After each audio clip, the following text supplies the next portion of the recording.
Good afternoon. Welcome to Lunch with Books Livestream. My name is Sean Duffy. I'm your host.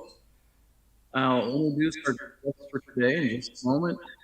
First, I wanted to tell you about our program next week, which is a very special program just for Christmas. An episode of The Simple Life with Don Finnerty. Most of you know Don, who lives on a farm over in Ohio, and he is going to tell us all about the simple life for Christmas from the Quaker Meeting House in Mount Pleasant, Ohio. His musical guest will be Fair May. You've seen them here previously, and they'll be doing some Christmas music for the occasion. It's going to be a great show. Do not miss. Now, today, we are honored to have with us Dr. Gerald Lee from Wesleyan University. He's here to tell us about the work of the master Ludwig van Beethoven on the occasion of the 250th, approximately, year of his birth. Dr. Lee is passionate about his piano performance. He has done solo recitals throughout the country. He earned 3 piano performance degrees, Bachelor of Music, Master of Music, and Doctor of Musical Arts, from Illinois Wesleyan University, the Jacobs School of Music at Indiana University, and the University of Michigan and Ann Arbor, respectively. As I mentioned, currently professor of piano at West Liberty University, where he's been a full-time faculty member since 2002. Here's Dr. Gerald Lee. Hi, everyone. Thank you so much for joining me and sharing your lunch hour with me. This is such a privilege to be able to talk about and perform Beethoven's final piano sonata. He composed 32 amazing sonatas, and this is the final one, composed, of course, just a few years before his death. So I wanted to actually start out with the fact that we are, of course, in the twilight of 2020. And this, of course, is the year of Beethoven's 250th birthday. Little did he know that looking ahead into the future, that this year, 2020, he probably had no idea how troubled and how dark and stressful of a year that this has been on all of us. Between, of course, the pandemic and social unrest and riots and the wildfires and hurricanes, just destruction everywhere. It's been a really, really trying and tough year on all of us. But I start out by saying that because there is hope looking into 2021. For starters, with the pandemic, we finally have the vaccine is here, and it is starting to be administered here and in other places across the globe. This is really exciting, and it gives us hope that we can get the pandemic under control. And I wanted to set the stage to say that, because then let's now switch over to Beethoven and talk about what he does in his music, which is so powerful. He really likes to tell kind of his life story through his music. I want to start by talking a little bit actually about his famous Fifth Symphony. You of course know it. It's the so-called Fate Knocking at the Door. And that symphony, Symphony number 5, is in C minor, just like this sonata that I'm going to play for you today. And it's the first movement of the symphony is really stormy, and it's very turbulent and distressed. And it's because Beethoven is really distressed. This is a time when he knew that he was heading in the trajectory of going completely deaf. I can't imagine how awful and debilitating that would be to be a composer and musician, and to know that the day would come when he would not be able to hear his music at all, whether composing or whether hearing performances of his music. The most horrible thing ever. And so we know from a letter that he wrote to his brother, the Heiligenstadt Testament, that it was so painful for him that he contemplated suicide. And thankfully, he didn't go down that dark pathway.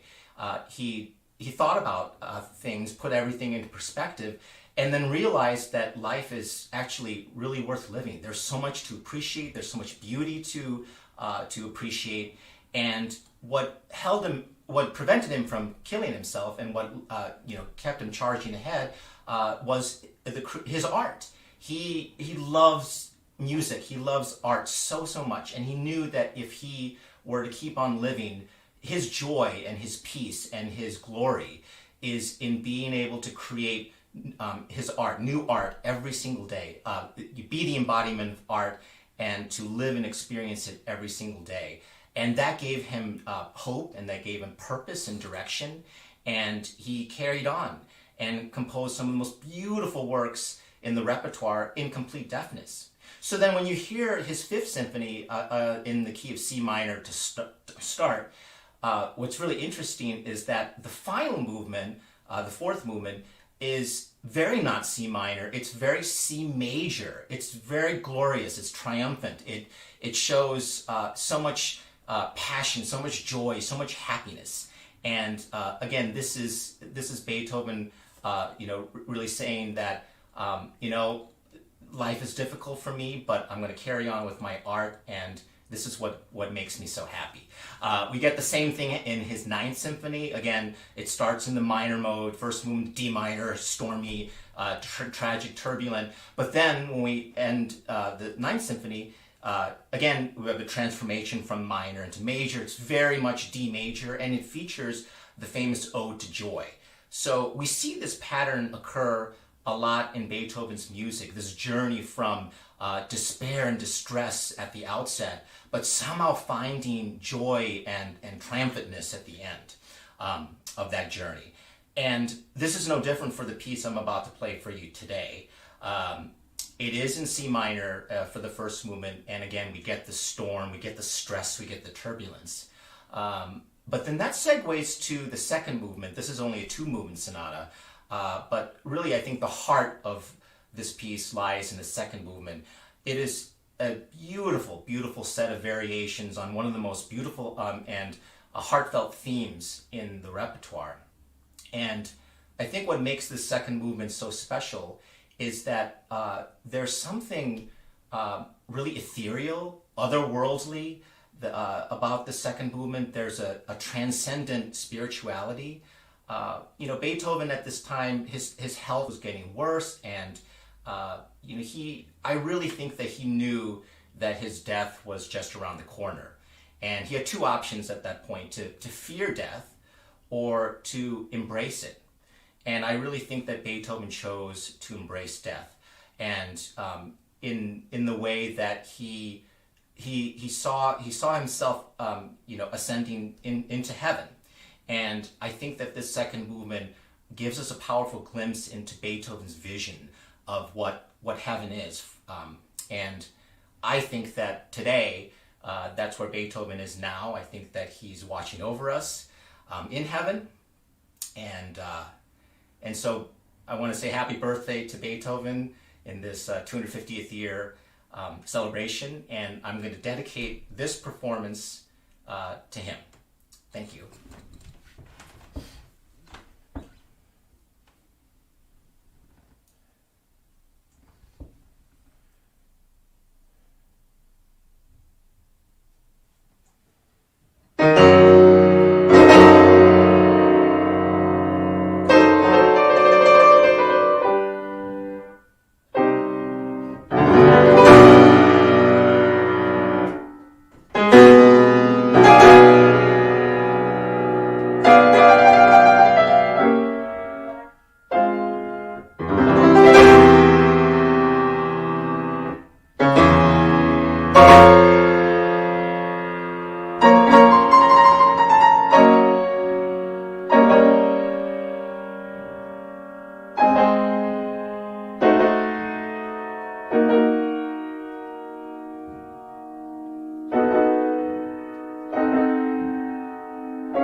Thank you.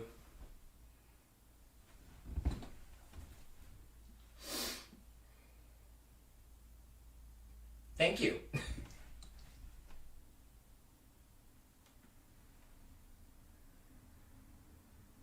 Oh, thank you, Michelle.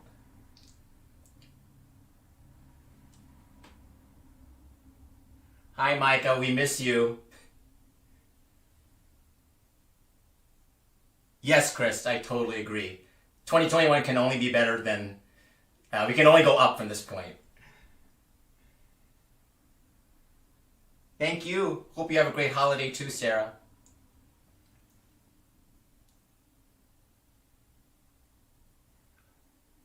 Oh my goodness, Doug, that's a hard question to answer because it's like going to an all-you-can-eat buffet where you like every single item on the menu like 100%. I think this particular piece, for me, it's been on my list for a long time, and just knowing that it was the last one he composed before kind of putting the cap on all of his piano sonatas, it's especially moving. It might very well be my favorite sonata, and I've been working on this piece for over a year, and it's still giving me fits. So everything's always a learning experience. This is my very first time performing it, so I had a really good time doing so, and I have a lot of work to do still, and I learned a lot just by sharing it with you guys today. So I still got my work cut out for me, but it was fun.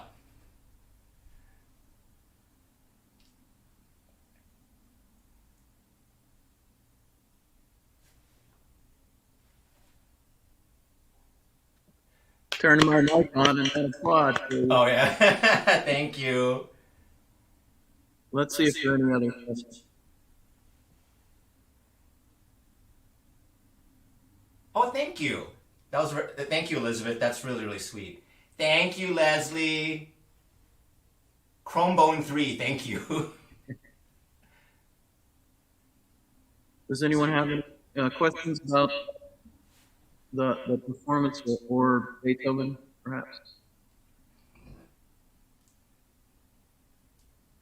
People just want to go get some lunch. I don't blame them. I'm sure that lots of people are hungry right now. Well, Chromebone is Evan. Oh, okay. lots of bravos, lots of Hi, Evan. commendations. So it was excellent. Thank you so much. That was beautiful. Any other questions? We'll give you a couple more seconds here. Let's see if there are more comments or questions. There's another comment. Oh, yes, that's I right. didn't bring that up. Yeah, and of course, in one of the most quiet parts of the piece too, it's Siamese cat. They're legendary loud meows. Which work do you think that Beethoven loved the best? Oh my goodness, that's a really good question. I have a feeling that he was really fond of his last symphony, his Ninth Symphony, and I think that's the reason why the last movement features that glorious Ode to Joy. It's really a capstone, marvelous piece for him, and without, of course, I'm just speculating, but I would imagine that might be one of his favorite, if not his favorite piece. We can't exactly send him an email and ask him, so, but that's a really good question. Of course, I'm biased. I like all of them, so I would think that Beethoven's favorite piece is everything he composes. But the Ninth Symphony was one of the first things that came to mind. Any additional questions? Oh, here's one.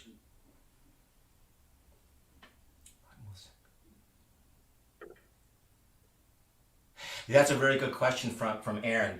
Well, as far as the technical difficulties, one of the things that Beethoven does, especially in his later works, is he harkens back to actually to the previous style period, the Baroque era, and of course the composer whom he admired the most was Johann Sebastian Bach, and so in this particular piece, what makes it exceptionally tricky is a lot of the fast figuration reminds one of music that you'd encounter in Bach. And of course, if you've ever played or sung or done anything with Bach, the type of figuration, the way that it weaves in and out, it's extraordinarily intricate and complex.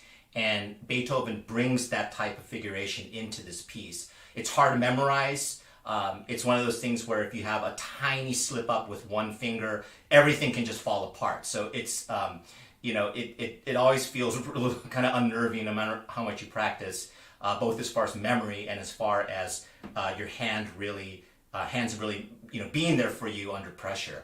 So I think the most technically difficult thing about this or any Beethoven is when he throws in that polyphony, that counterpoint that you find in Bach, and you have to. It really feels like you're putting your finger in an electric socket, and it's kind of scary, but it also sounds great. So it's worth the effort.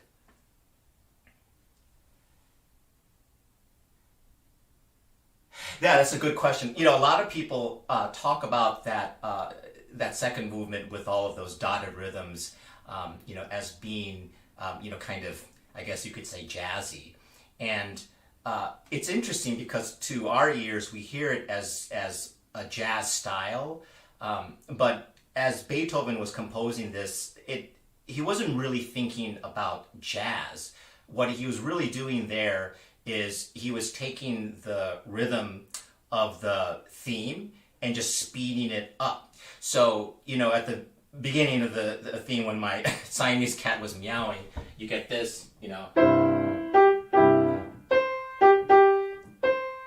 Okay, that's a nice simple rhythm, right? Well, what he does as the variations proceed is that he takes that rhythm, dun, dun, dun, dun, dun, dun, and then he speeds it up, dun, dun, dun, dun, dun, dun, dun, and then dun, dun, dun, dun, dun, dun, dun, dun. So what that variation that sounds jazzy is actually a super charged up electric version of that rhythm at the beginning. And so that's really what he had in mind. It does sound like jazz, but I don't really think that was actually a foreshadowing of jazz. I think it's just sheer coincidence that what we hear today and what we hear, as we fast forward into the development of jazz, that they sound so similar.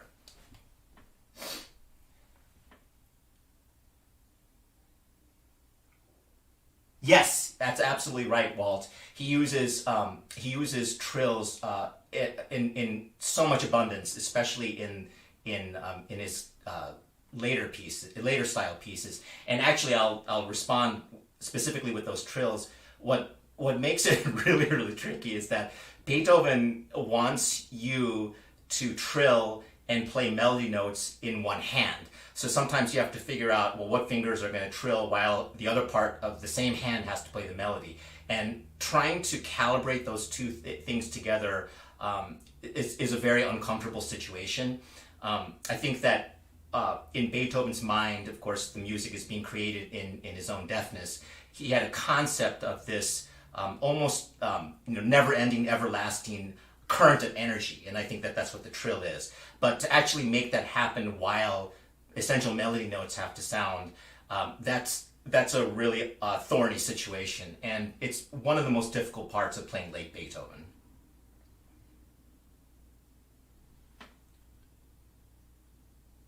Thank you, Stephanie. That's really sweet. Thank you. Beethoven and Mozart. Do I think that Beethoven and Mozart actually met? Oh, goodness gracious me. I'm probably going to lose all of my academic standing at this point. That's a question I really should know the answer to.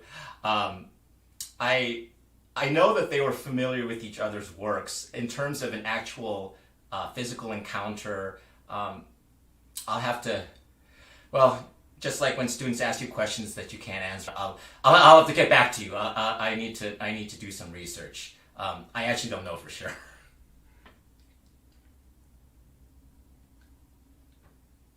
Good question. So Sarah asks about that kind of learning process. I think that what works best for me is, the logical choice is to start at the beginning and go to the end. But I also think that what makes the learning process a little bit more interesting is to go to the places that you perceive to be probably the most challenging and tackle those first, because that's going to take longer to brew and to settle. And then you slowly start to fill in the gaps with the other material that may not be as challenging. So I like to kind of target the tough stuff first, and then go from there, even if it's out of sequence. You guys ask great questions. I feel like I'm back in grad school, with doing an oral exam. Yeah, very good. Any other questions for Dr. Lee? Well, lots of great comments. I encourage you to go on Facebook and take a look. I flashed a lot of them up there, but there were more. I couldn't keep up. It was excellent, and it was an honor to have you here. Thank you. Thank you so much. Thank you. I really appreciate that. That means a lot to me. I had a lot of fun. I really did. Great. That was outstanding. Thank you. Next week, as I mentioned, oh wait, there's one more question. Here we go. Do you think composers writing for art rather than practicality is what pushes us to be better musicians? That's a good question, Chris. I think that yeah, composers writing for art rather than practicality, pushing us to be better musicians.